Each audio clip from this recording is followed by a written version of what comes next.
Vamos de análise de Obstáculos do Amor. Um filme assim, bonitinho, né?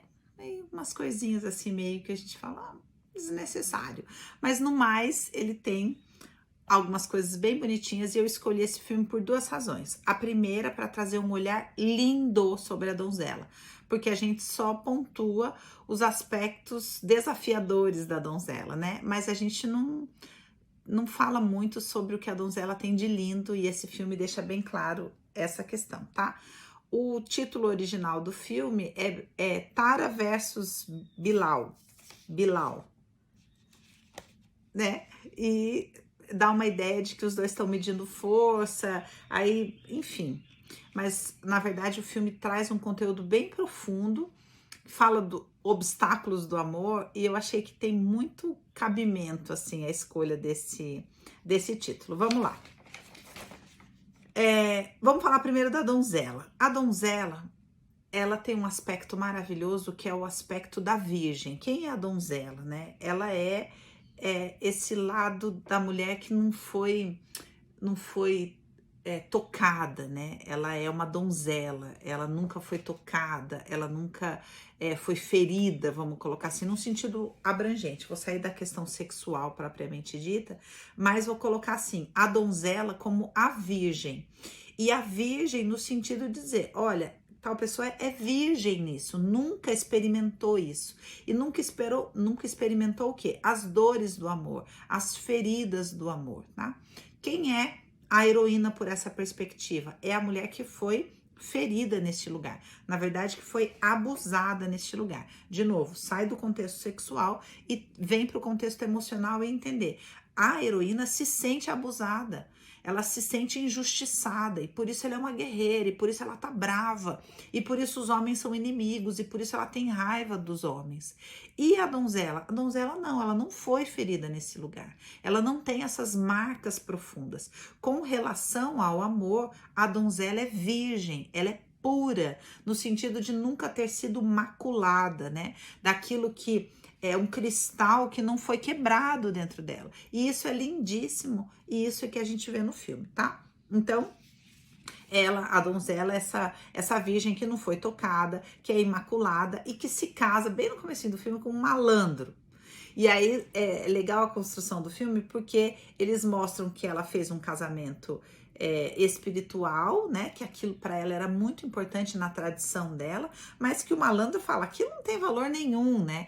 Então é um homem que desvaloriza os valores dela, os costumes dela, a espiritualidade dela, mas na construção do filme eles deixam bem claro que eles não consumam sexualmente o casamento para que ela se mantenha ali neste lugar da donzela, da virgem, né? Que também é um valor cultural em um filme indiano. E aí, esse malandro leva o quê? Leva o dinheiro dela, trai a confiança dela, envergonha ela, mas a fé dela permanece inabalável, a habilidade dela de amar permanece inabalável, a habilidade dela, a disposição para viver o belo permanece inabalável. E ela vem nessa jornada da donzela, levada, né, na casa da tia, que na verdade é uma boate, e aí os valores dela são questionados, tem todo um conteúdo lá que você que assistiu sabe qual é, e aí ela conhece o mocinho da história. Então, nesse lugar, com que olhos ela olha para esse mocinho? Ela não o vê como um inimigo, sabe? Ela fica brava em qual assunto? Olha que construção legal. O noivo, o sacano, o malandro, rouba o dinheiro dela, rouba os brincos, as joias que tinham valor para ela.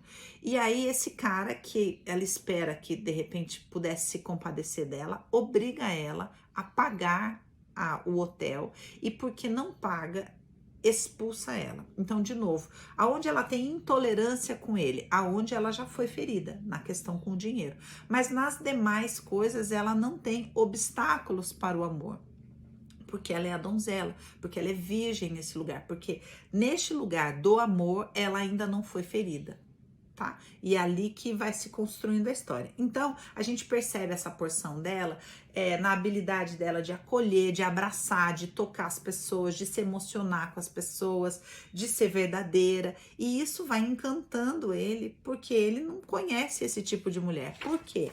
Porque quem é o Bilal? Ele é o inimigo da heroína, né? O bad boy, o cara que só se importa com a moto.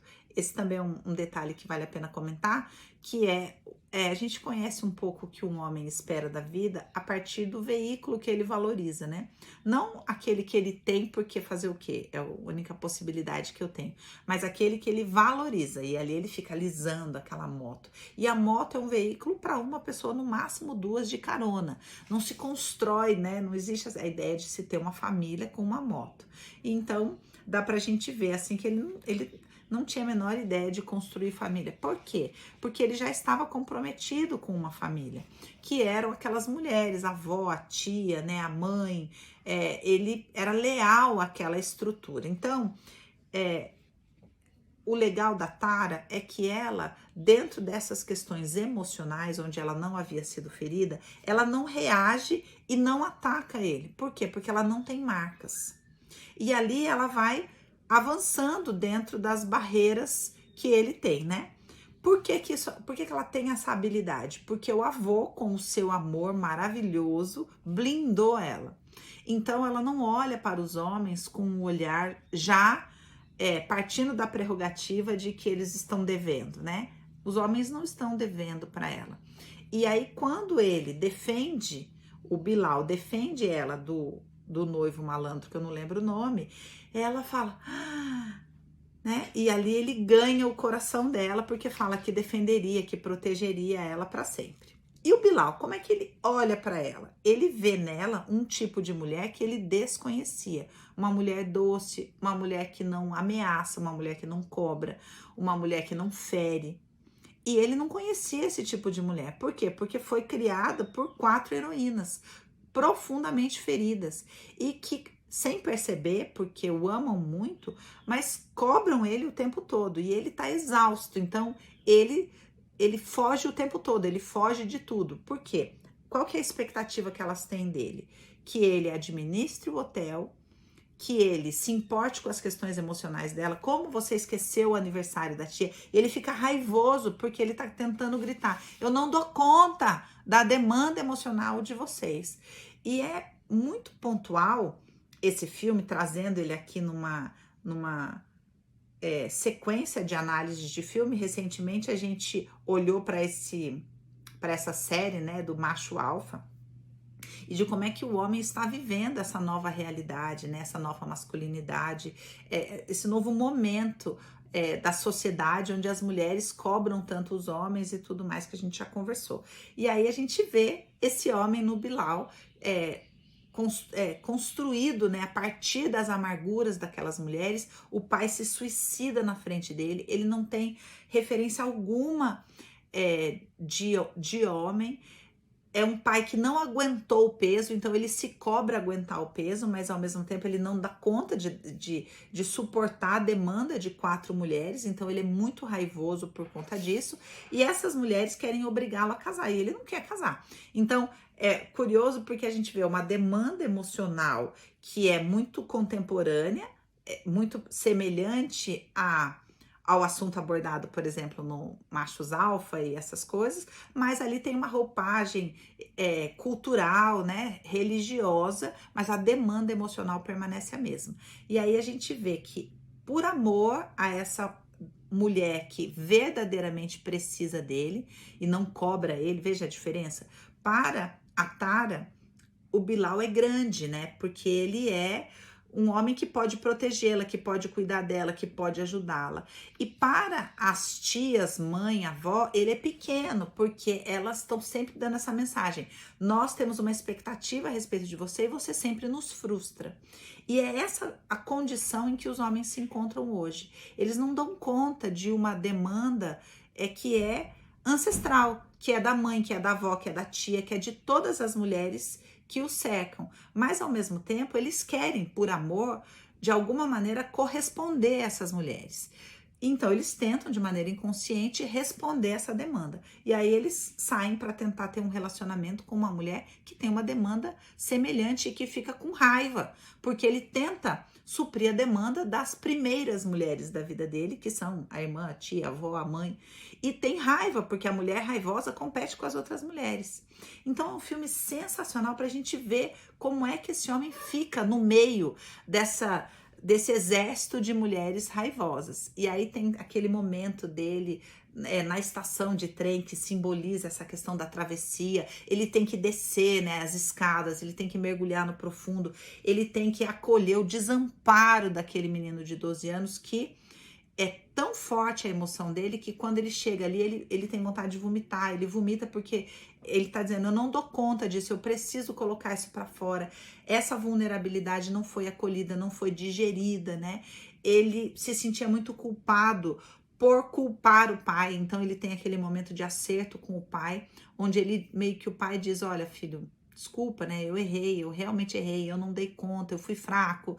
E ele finalmente pode ver que as mulheres estavam certas na frustração delas, mas o pai meio que toma aquilo para ele. Não, filho, eu mesmo que errei, não é você que errou. E ele respira e pode voltar para o lugar dele, porque não precisa mais honrar esse pai. Então, qual que é a grande questão aqui? Ele diz uma frase sensacional. Para mim, esse é o momento do filme, que é quando ele fala assim para aquelas mulheres, né? Eu não fui embora. Vocês me cobram o tempo todo, mas eu sou o único homem da vida de vocês que ficou e eu vou ficar. Gente, isso é tão lindo. E isso, na verdade, é o que a maior parte dos homens hoje sofre. Essa demanda, né, de não dar conta de compensar a, entre aspas, fraqueza dos seus ancestrais, porque isso vem passando de geração em geração. Então o pai olhou para aquela demanda das dificuldades financeiras, de ter que ser o homem na vida daquelas 4 mulheres e fala, eu não dou conta de tudo isso. E qual solução que ele encontra? Ele se mata e deixa para o filho, que está se virando homem, né, que está se tornando homem naquele momento, essa demanda. E esse filho, na verdade, é um gigante, porque ele dá conta dessa demanda. Ele pega a dor dele, coloca de lado e dá conta dessa demanda. Mas quando a gente o conhece, a gente fala, ai, que cara babaca com essa moto, entende? Por isso que eu falo sobre ver os homens, né? Conseguir preservar a donzela, a virgem em nós, a não ferida, a não destruída, né? A não abusada, aquela que tem a sua pureza espiritual restaurada a ponto de não colocar obstáculos para o amor, de diante de alguém nem ferir e nem reagir, apenas deixar que o amor aconteça. E ela vai permitindo isso. Então, ali o nosso herói da história acolhe o menino, deixa o peso, acerta as contas com o pai, volta para o tamanho dele, sabe? Então, nós crescemos se a gente puder olhar com amor, com admiração para esse homem que o nosso herói aqui representa, que é o homem contemporâneo. Esse homem que as mulheres raivosas chamam de menino, de fraco, e de todo esse mundaréu de nome que eu não sei, eles estão na mesma condição desse nosso protagonista aqui do Bilal, que eu tô tentando dar conta de honrar o meu pai, honrar os meus ancestrais, compensar a falta que eles fizeram, mas tentando compensar o passado, eu não tenho futuro. E é essa a grande questão hoje. Os homens, por estarem completamente refém dessa demanda do passado, não têm condição de oferecer futuro.